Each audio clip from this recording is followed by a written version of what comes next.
औज़ुबिल्लाहि मिनश्शैतानिर्रजीम बिस्मिल्लाहिर्रहमानिर्रहीम। अज़ीज़ बच्चों, कल हमने 5 अल्फाज पढ़े थे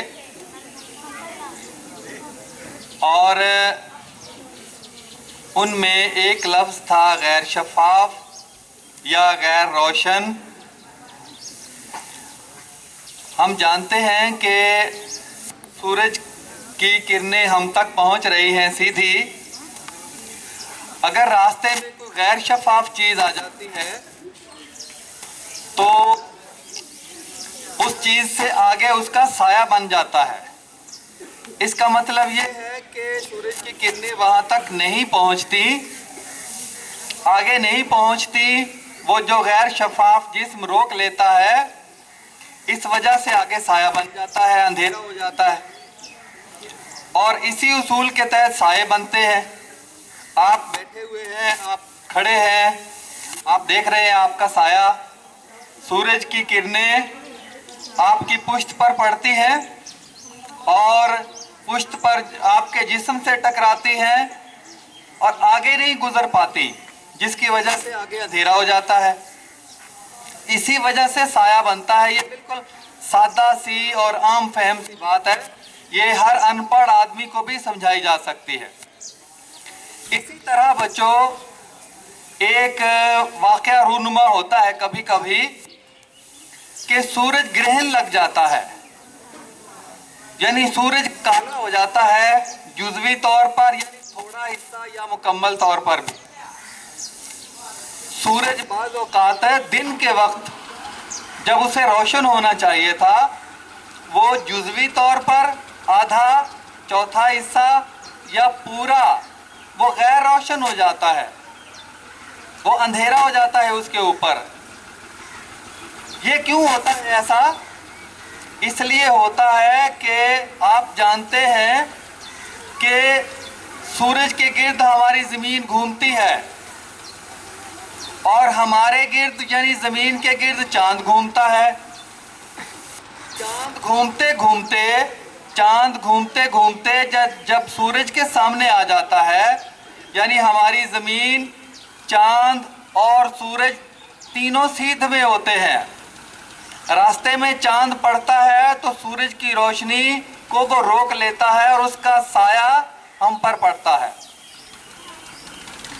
और हमें सूरज की रोशनी रुक जाती है, जिसकी वजह से हमें वो अंधेरा नज़र आता है। वो हिस्सा जो चांद के सामने होता है सूरज का, वो हमें नज़र नहीं आता, जिसे हम कहते हैं कि ये सूरज ग्रहण है, सूरज को ग्रहण लग गया है, सूरज स्याह हो गया है, काला हो गया है, सूरज पर अंधेरा छा गया है। दरअसल वो चांद होता है जो उसकी रोशनी को हम तक नहीं पहुंचने देता। हमें सूरज का वो हिस्सा नज़र नहीं आता। जिस तरह से ये इस दीवार के पीछे हमें कोई चीज़ नज़र नहीं आती, ये दीवार रोशनी को रोक रही है, रोशनी को आगे गुजरने से रोक रही है। अगर इस सारी दीवार की जगह शीशे की दीवार होती तो हमें आर पार नज़र आ जाता। इसी वजह से सूरज ग्रहण लगता है।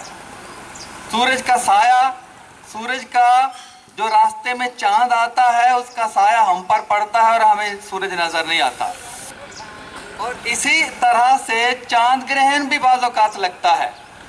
आपने देखा होगा कि चांद भी जुज़वी तौर पर, चांद पर भी साया पड़ता हुआ नज़र आता है, जुज़वी तौर पर काला नज़र आता है, जुज़वी तौर पर गैर रोशन नज़र आता है बाज़ औक़ात। तो उसकी वजह ये होती है क्योंकि ये ज़मीन भी, ज़मीन के गिर्द चांद घूम रहा है और सूरज के गिर्द ज़मीन घूम रही है।